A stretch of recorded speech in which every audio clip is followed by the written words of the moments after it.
Nice to meet you, everybody. My name is Maarten Sukel. I'm the AI lead at the City of Amsterdam. I'm also doing a PhD at the University of Amsterdam. At the City of Amsterdam, I work for the Chief Technology Office, for the people who are familiar with our organization. And today, Manon invited me to talk about our work with the object detection kit, which is basically detecting urban issues using edge computing, cloud computing, artificial intelligence, computer vision. So I think it's one of our coolest projects surrounding AI. So I'm really happy to talk about it.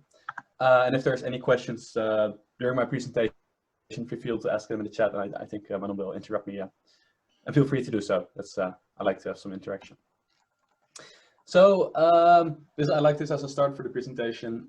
Computer vision has been going really rapidly the last 10 years. The first few things that would be possible with computer vision was getting the difference between a dog and a cat. It's actually the dog of a friend of mine. The dog's named Rucker. It is my cat. It's called Bubs. And not really, normally the algorithms don't really detect it as a cat. But seeing these examples, these were like the first things computer vision being done, the first experiment, can we see the difference between animals? But things that advanced. So from image classification, which is classifying an image, right now we went to image segmentation. This is an example I made with Amsterdam. So this is an image segmentation model. It's called Mask RCNN. It's trained on cityscapes. What it does is detecting buildings, water, bridges, it's like river water. And it shows how detailed we can analyze video now. So you can see the dog, the cars, you can see the potted plants on the side. So there's a whole new way we can have basically computers see the world, and this opens up a whole lot of possibilities. For here, you can see the Weesperstraat from our office. And you can see like all the cars being detected, the truck being detected, people being detected. So these are all interesting things to detect, but of course, as working for the city, we are interested in finding issues in the public environment.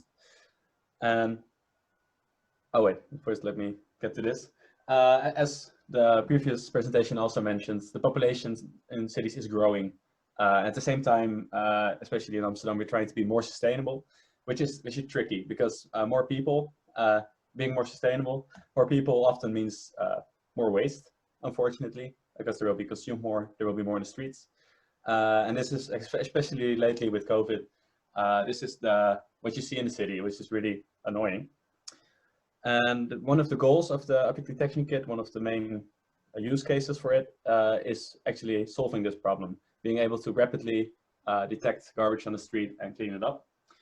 And at the same time, detecting the type of garbage, being able to know where anything is. So if you know where mattresses are on the city streets, we can actually go there and pick them up, turn them into resources before it starts raining and they become wet and they have to be put into a furnace, which will cost a lot of energy. We can actually recycle them into something useful.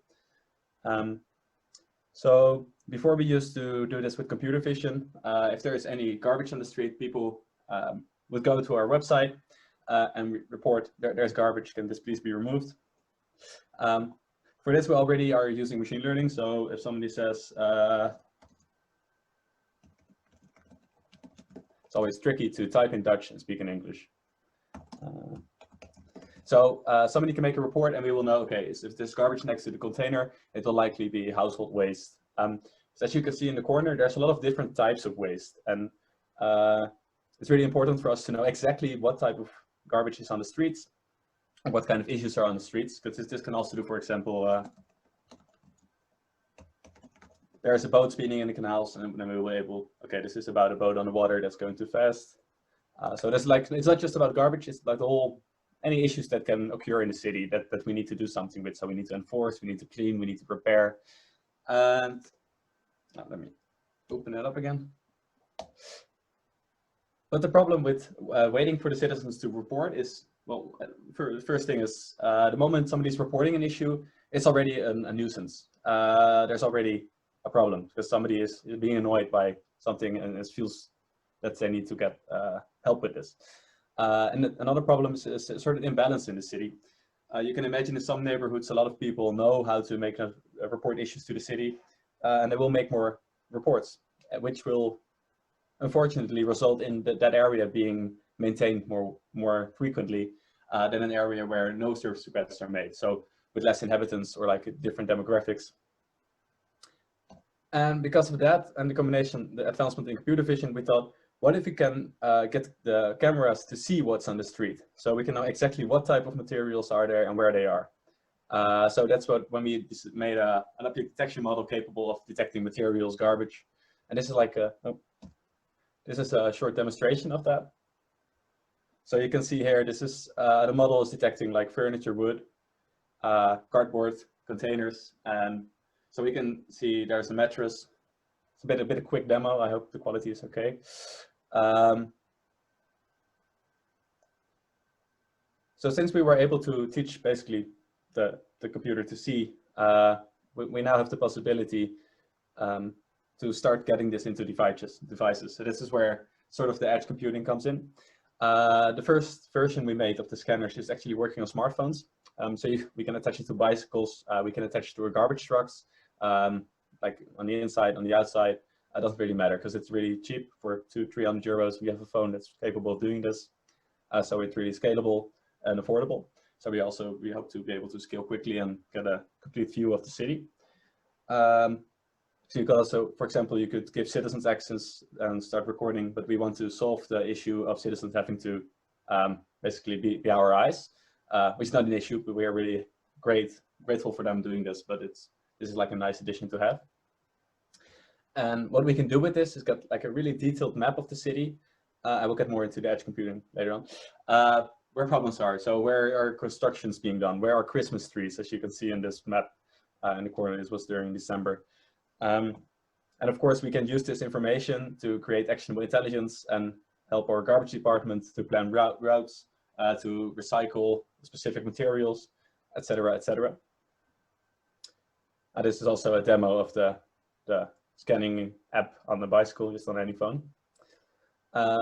And also a link to autonomous vehicles.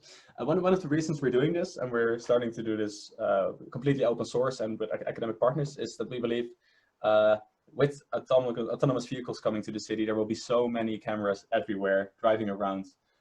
So what if this can be a new way of traveling, new way of doing mobility, also a new way for us to see problems on the street, to see where something is broken, see dangerous situations, see garbage that needs to be picked up. So we want to have like the same computer vision detecting, well, basically somebody walking on the crossroad or the car, so it knows when to brake. Also detect, hey, there's some damage on the road here, or there's paint on the wall, and send a notification to the government, a local government in Amsterdam. This will be us. So we can do something about it. So we can like get more livable cities and more equal livable cities. So a bit more about the object detection kit, as we call it. It's completely open source. So the models we make, the data we use for making the models after we make them privacy proof, it's freely available. So the app can be used by anybody, but also other cities can use the software we made. And like this, we are trying to work together with academic partners that also can work on this data. I really want to change the way how government technology is working. So we won't be hiring a company to do this for us. We will do this ourselves. We will do this completely transparent. So when there's any, well, concerns about privacy, which are valid, we can show them how it's working and what we try to do to protect people's privacy. So a bit about the web app. It's a progressive web app. It basically means you can go to a website and it will open instantly. You don't have to install anything. I really like this visual. It's like how you can attach it to your car and put it on your dashboard, and yeah, just start driving around and, well, help us clean the city. So I was just saying what I mentioned about privacy. It's really one of the important issues would be with putting cameras everywhere. So what we integrated with the model is right now is already a filter that's removing faces and license plates, but also that's just for the data we are saving for training purposes. So basically, we're not saving any data that we don't need to have. So this is an example of like the different levels of filtering we could do. So this is just faces, license plates, this complete people and cars, or just black, make them completely disappear. And this is another example of what you could do. So you can detect somebody is putting garbage next to the container, and you can decide to record them or to not record them. So really, what we can do with this technology, I think it's good to talk about it, have discussions about it, because there's a lot of possibilities here. And as I mentioned before, right now most of the processing of the images is being done in the cloud because we have to gather training data. But later on, you might imagine it's better, like for the privacy concerns, if something would be processed in the camera. So we have like devices like this, like the Jetson Nano. We can already make the models so small that we can process like 2 or 4 camera feeds with one of these. So you could fit out one car completely with cameras. And well, these are 100 euros, a bit more. You can process the feeds on board and before you send them to a server. So everything is happening locally. So this is really amazing technology. We can even get the model to run on most a bit faster smartphones already. So it's really interesting. And it's something else we do is, so we collect some data, we annotate this. So annotating means we're teaching, we're basically putting in the data. So this is the container, and we'll be releasing large quantities of this type of data for computer vision research or any type of research. So instead of seeing the difference between a cat and a dog, we can actually do something that's really useful for the cities around the world. Yeah, so for more information, we have a website. It's ODKI, the Object Detection Kit.ai. So there's all sorts of information about the project, what you can do to help, and yeah, FAQ, of course, but also a roadmap, so you can follow the progress of the project, what we're trying to do, what we finished, what we're announcing, what we're releasing, and even you can it's just transparent that we're doing everything completely open source. So you can see our programmers talking to each other, what issues they're working on. So I really like this level of details, and I think it's really good for a government to have.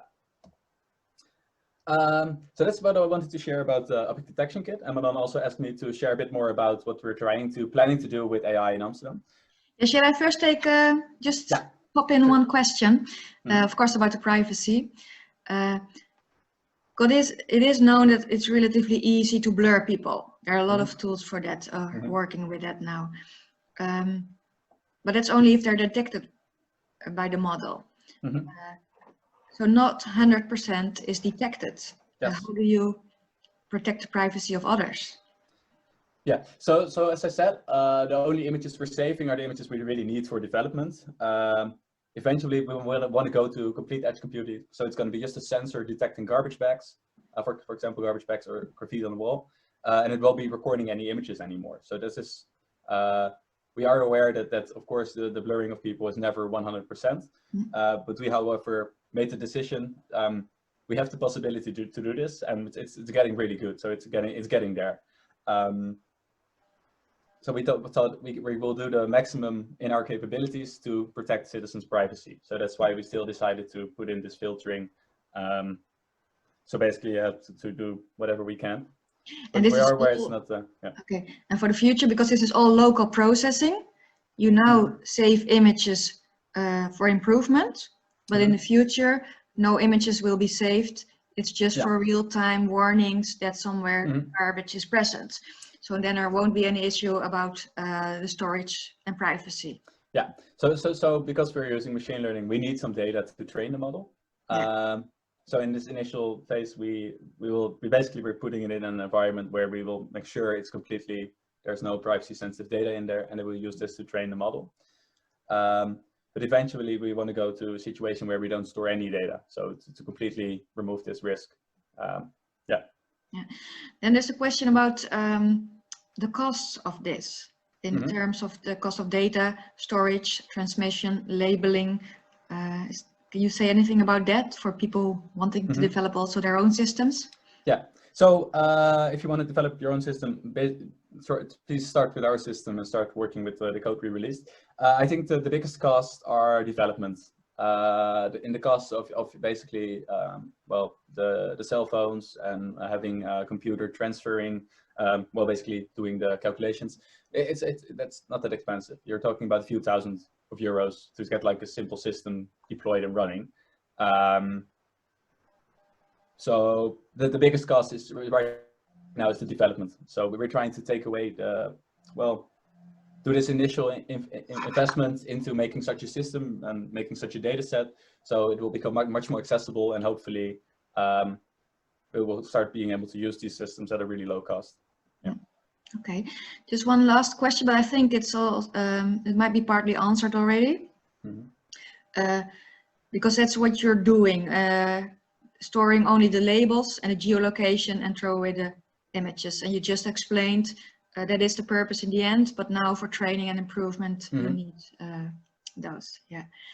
And a last comment, the data can offer insights invading privacy even without storing people's faces. You can draw insights about specific neighborhoods throwing more garbage than another. That's also a good point. You also learn about behavior of the people living in that neighborhood. Yeah, so I think like at one side you have like right now we also have this because people are reporting this and you have their names.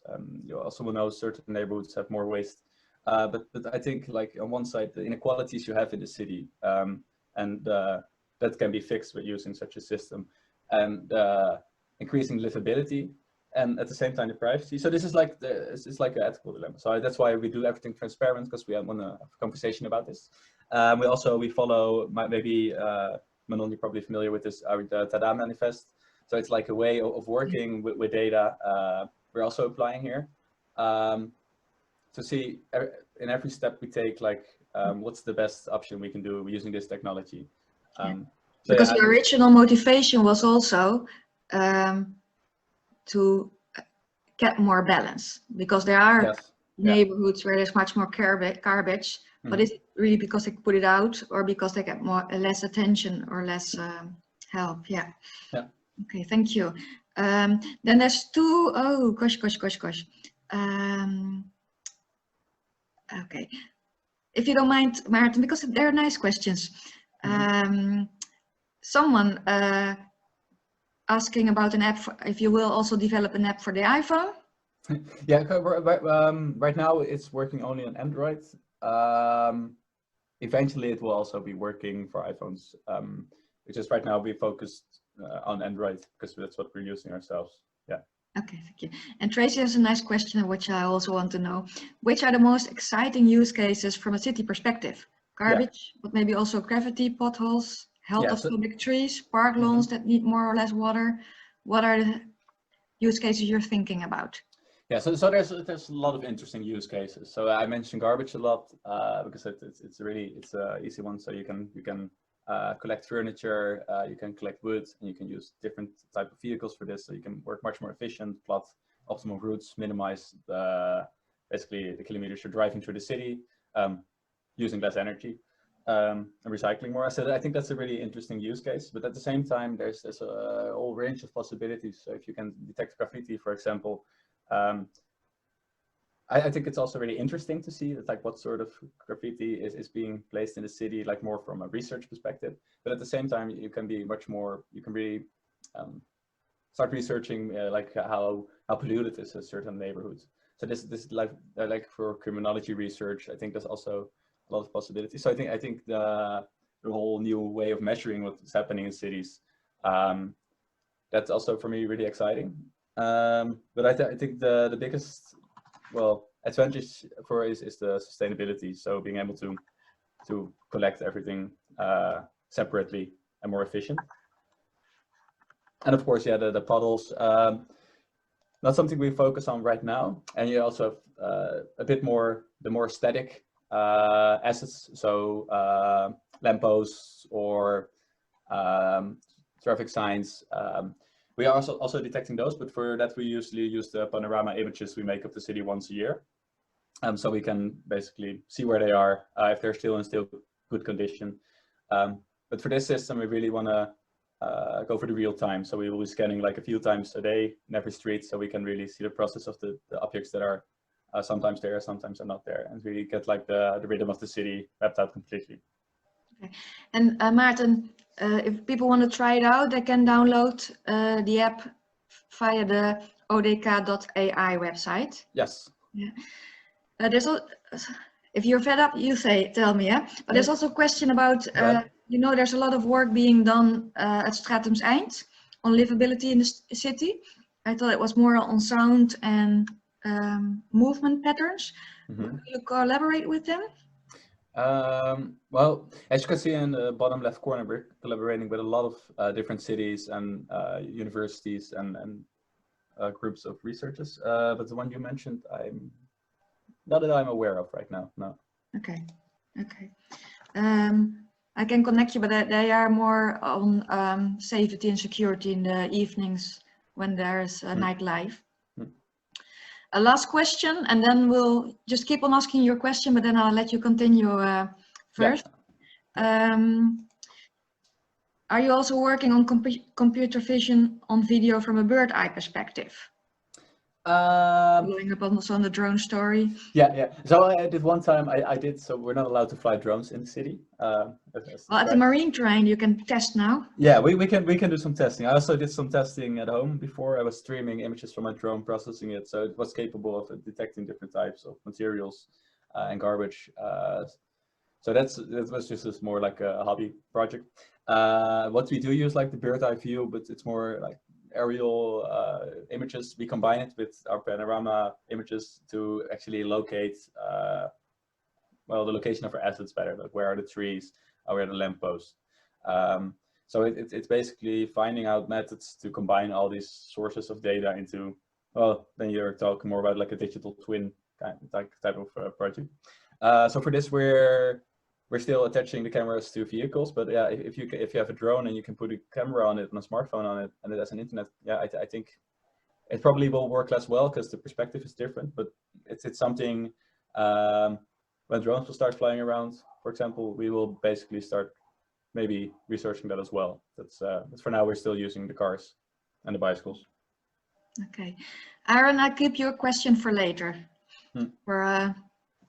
Yeah. Understand where I go. Okay. So I will just quickly a few other projects. So the new AI team, I mentioned a few points in this. So everything we're going to be doing, we're sharing the code and data, and so to be transparent and be able to collaborate, working together with universities, businesses, other cities. So we believe in technology being scalable. So if we make something like this, we want to work together with cities all around the world, instead of all working on separate solutions, really do this together. And yeah, constantly think of the privacy of our citizens, because the City of Amsterdam, we strongly believe that everybody should be able to move freely without being recorded. So we want to optimize the positive impact and minimize the negative impact, as also mentioned on the slide. This is one of the projects I just mentioned. So from the panorama information, we can really cheaply fill in a 3D model of the city. So what it does, it will detect like different facades of buildings, and we can extract like the windows and the location of the windows and the doors. And we use this to plot it on a 3D model of the city, allowing all types of, well, basically, so the model is made in Unity, so you can look in 3D from out of different windows, and you can imagine if a new building will be built, we can calculate how much light will be blocked, things like this. And basically, it's a nice detailed model of the city. And also the assets I already mentioned, so we can make a model to improve the data quality of that we have where bicycle lanes are, because for some reason we didn't really know all the bicycle lanes in Amsterdam, probably because there's so many of them. So it also does the width calculation, which is useful during the current COVID situation, so we can see what kinds of bicycle paths are not wide enough to support multiple people, so maybe not multiple directions, things like this, but also to detect where lampposts are. And you can think about much more assets like this. And this is a small example of what you could do with the traffic camera. So this is a model that's capable of detecting if something is a taxi or a car. And here it filters out the background. So you turn it into some traffic information instead of video. But it can also, without reading the license plate, it will see what type of vehicle is driving or cyclist. So that's really interesting to see, like how our citizens' cars moving around in the city. This is another one. Basically, can I just ask one question? Yeah, sure. Okay. Yeah. Because I know we have a problem with delivery trucks blocking the traffic and therefore causing a lot of air pollution in the center. Is it one of the applications you would like to use this for? Well, it's like something we're exploring. Of course, the technology will be useful. So you can see if a certain car is being parked somewhere for too long, and you can notify forces. Um, so it's something we're exploring, like doing this like this. But that's also, I think there needs to be a discussion. Do we want to use technology for this? But yeah, we're basically trying to get this discussion started, and at the same time exploring how could this be done in a way where it's not invading everybody's privacy that's walking in front of such a camera or sensor. Yeah.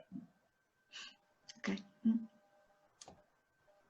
And so this is another example. It's a bit less computer vision, but so we have a lot of millions and millions of documents about the city in the city's archives. Right now, partly this is like you can search this because of with OCR, so optical character recognition. These are, well, they made it digital, so you can look in it. So we're starting a project with the TU Delft where you can no longer just search a text, but you can read a text and, for example, press on the name of a boat. And you can see everything that's written about a certain boat or person. So it's entity extracting from these documents. Or for example, if you have you can extract geolocations, so you can look at a certain bridge in the city center, and maybe you can discover if there's old building plans, so you will know how it's constructed. And that's like with the big issue right now, the city center of having to so then kademuren. I think the English word is K-walls. Basically making sure they're not collapsing. This is really useful information, but it's really, you can imagine if you have millions and millions of documents, if you're a human, it was really difficult to find such documents. So we're working on using AI to make finding essential information like that more accessible, easier. So here's a few quick examples. That's a bit of my talk for now. So if there's any more questions, I would be happy to answer them. Yeah. There are more questions, of course. You already said when you explained the principles for the AI team that you were sharing code and data. Where possible, I have to add, yeah. Okay, because one of the questions from Aaron is, since you and the citizens will be collecting a lot of interesting data, are there any plans for using this data to derive spatio-temporal patterns or other insights from it? Yeah, so as I see in the chat, yeah, so as I said, the data will probably allow for a range of research going on. We already use like the containers and them being, the moment they will be emptied, they will be weighed by a scale, and we will know how full they were. We're already using this information to optimize when they will be, well, basically when they will be picked up and emptied. So you could imagine like information about when cardboard is being placed next to a container, we will know it's full, or we will have somebody go there to remove the cardboard, because often it's not full yet, but this one person places a garbage bag, everybody will think it's full and put it next to the container. And if the truck comes along to pick up the container, there will be garbage surrounding it, so we need to get another truck there to first empty it. And so yeah, we're actively looking for ways how we can use this to basically clean the city more efficient or maintain it more efficient. Yeah. But also to predict waste dumping? Yeah, so yeah, the predicting is an interesting part. So for me as a data scientist, I'm like, yeah, I will wait with predicting until I got the data to see if it's possible. But it's something we will explore, of course, to see, yeah, if you know there will be people dumping waste somewhere, you might be able to stop it before it's on the street. Because every time I bike around the city and you see the seagulls basically eating the waste and it's all over the street, I'm like, if somebody just saw that before the seagulls got here, it will be a lot easier to clean, because then it's just one bag into the container instead of getting a whole army of people to clean all the litter from the street. Okay. I think you used traffic cams as well. Are you using other surveillance camera material to train? No, so we are doing some projects together with some other departments in the city and some people from that work at the Marineterrein to make it's like an open source crowd monitoring system. But we don't use any CCTV cameras or security cameras in the city, because legally those can only be used for the task they were put there, for the purpose they were put there. Yeah, we have a law in the Netherlands that you collect data for a specific purpose, so you cannot use it for other purposes. Yeah. So yeah, basically what Manon says. So that's most of the data we use for this are like recorded specifically for this use case, like all the data, because we're not allowed to do it in any other way. I'll leave the bigger question for last. Did you think already of installing cameras on trams, taxis, post-delivery? Yeah. So yeah, I think anything is possible. I always get a lot of suggestions, like you don't get Deliveroo or Uber Eats to put the cameras on their bikes. So the system will be open. So right now we're exploring, like, we're basically trying to fasten up the innovation of this technology. As I mentioned, I think if autonomous vehicles are driving around, those are all fully equipped with cameras, and they also have GPUs on board capable of processing this data. So they're basically already all scanning cars with high definition cameras. So we're not actively like exploring, but we really are aware that this will be something that's going to be occurring in the next decade, and we will be ready, I guess. Yeah. And that answers the other question of Rob. You have a dedicated team, and you just got more people working on this. Yeah, we do have a dedicated team in Amsterdam working on AI, and we work together with universities. We have a lot of interns, data science, AI masters interns working with us. Last year it was, I think, about 30. So we're pretty actively researching and developing, because we really believe in AI. That's going to be changing how cities work. So we want to use this to our advantage. Yeah. So what are your biggest technical challenges now? So the biggest challenge before COVID was getting a lot of annotations of data. Right now we have a lot of data annotated. So basically now it's just researching this data, getting the models working correctly. So I don't think there's really big technical limitations right now. It's just a bit, we need a bit more time, but we will make it work. So that's really nice. Yeah. Okay. Then there's also a question about the old books and the old paperwork from Amsterdam. Were there any surprises you learned something from, or? Not yet. No, that's like a sneak peek of something we're going to be working on. We're actually starting with a PhD candidate working on this. We didn't do a lot of research into it yet. That's why we're starting at it. So no surprises yet. Just that's. But there will definitely be a lot of interesting findings in all these documents. Yeah. Okay, so thank you very much. I don't see any more questions. Thank you so much, Maarten, for sharing this. It was really insightful, and I hope a lot of people will start using it, working on it. Sudha said that she will also see if some of her students over in America can help in the development process. So that sounds interesting. Yeah, we're looking for new interns. Maybe right now everything is being done online, so a bit of ocean might not stop a collaboration. Yeah, might be a nice project, but she will contact you offline or apart. Online, yeah.